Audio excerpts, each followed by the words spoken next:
What's going on, bros and girls? Today we'll be doing a full review of the Sennheiser U320 multi-platform gaming headset.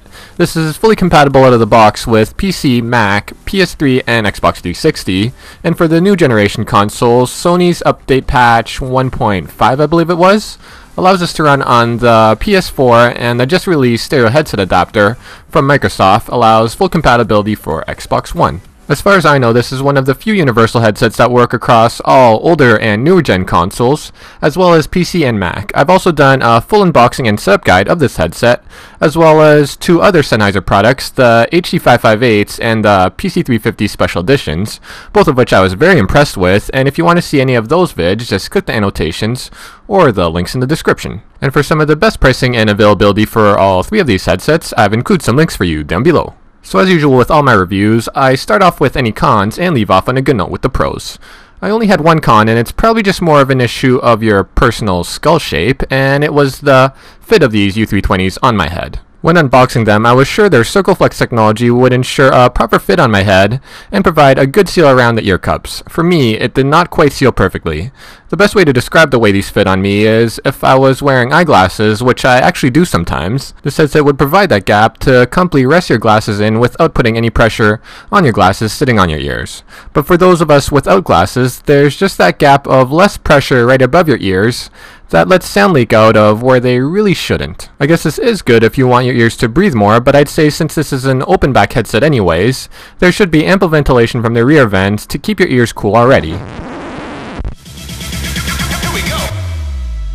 Yo!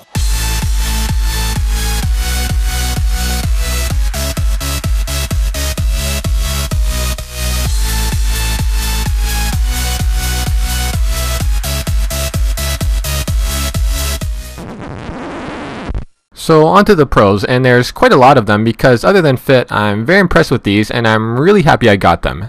Obviously with any headset, your main priority has to be how their sound performs, and this is a huge pro on these U320s. These headphones were built for games, and it shows with their sound signature. With bass boost turned off, they have a relatively flat signature, which is the best sound curve for hearing footsteps of enemies in games because excessive bass tends to drown out these sounds. I would say without bass boost, there's slight emphasis on highs, with the mids and bass slightly recessed. And if you don't need to hear your enemies' minute noises and small movements, and just want to experience, say, the rumble of the tank you're in, or the kick of the explosions around you, just turn on the bass boost, and the U320s really ramp up those low frequencies. Soundstage-wise, though not as wide as the 558s, which are widely regarded to have the best soundstage alongside the Audio-Technica 8700s, the U320s still do provide a damn good soundstage for positional audio, so you know where your enemy's gunshots are coming from. They lag a bit in music performance behind the 558s because the tighter seal does give the audiophile grade 558s a slightly fuller sound. Also, the tad bit recessed mids on the U320s slightly push back the vocals in songs compared to the relatively brighter sound of the 558s. But like I said, the U320s were built for gaming, which they provide performance in spades, and even with music, once bass boost is switched on for any pop, hip-hop, or EDM track, these still provide a very lively and fun musical experience. The next pro, which is really important for gaming, is microphone performance, and I'll talk about the U320's mic performance using its mic itself, which is approximately 1 inch away from the corner of my mouth. As most of you know, Sennheiser makes mics for professionals like music artists and producers, so needless to say they know a thing or two about making good quality mics, and these U320s are no exceptions. As you can hear, this mic sounds very good for a headset mic and even holds its own against dedicated non-portable desktop mics like my Snowball that I've used for the rest of this review. It's also noise cancelling, so right now there's a good chance you can't even hear the 10 fans on my PC that is right beside me. Also, since it's noise cancelling, I'll just type a few things on my keyboard while I'm talking right now so you can see how well it cancels out other ambient noise. The third pro relates to the mic, and it's the included features. I really prefer the auto mute feature style of raising the mic to mute it on the U320s versus a toggle switch on the cord, so you don't have to fumble around the cord finding the mute switch to yell to your parents that, "I'm not hungry!" and "I'll eat dinner later!" Also, there's a side tone switch so you can monitor how you sound to others, so you can adjust your mic settings accordingly if you are too loud or not loud enough. And if you're not a fan of voice chat or getting spammed with your mom jokes from potty-mouthed 10-year-olds, and you want to just hear the in-game sounds, there's also convenient separate controls of in-game audio and voice chat. Last two features I want to mention are very small but really helps with cable management, and it's this included Velcro tie that helps keep together the 4 meters of cord and this clip to keep your inline controls from running away. Second last pro I want to touch on is comfort. Aside from fit, these are actually pretty comfortable in terms of long-term use. The top could use a bit more curve to the headband to cup your head a bit better, but because these are pretty light headphones for a gaming headset and the weight is distributed evenly between the headband and your ears, there isn't any unreasonable pressure on any points of contact. I've been listening to music with these while writing up the review for them, and before that a few hours and I feel no discomfort.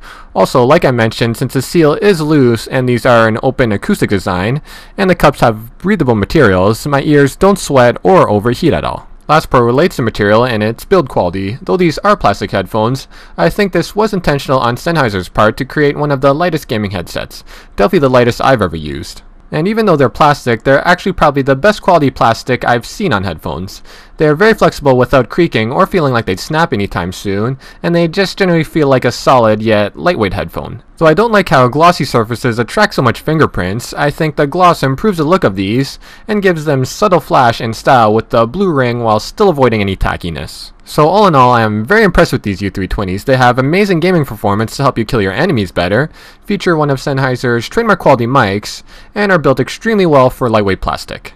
I definitely recommend them to anyone looking for a high-performance, universal gaming headset. And the fact that they are universal probably even means saving money if you have multiple platforms for gaming, as you don't have to buy separate headsets for each.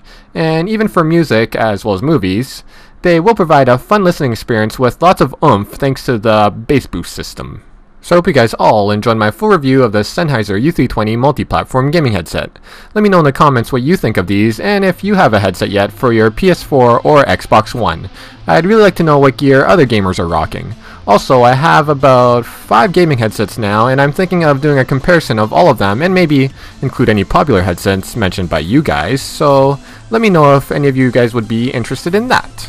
And if you did enjoy this video, please thumbs up. If you didn't, thumbs down, and let me know why. Subscribe to my channel if you haven't already, and follow me on Twitter and or Instagram. It would be much appreciated. Until next time, YouTube. Peace.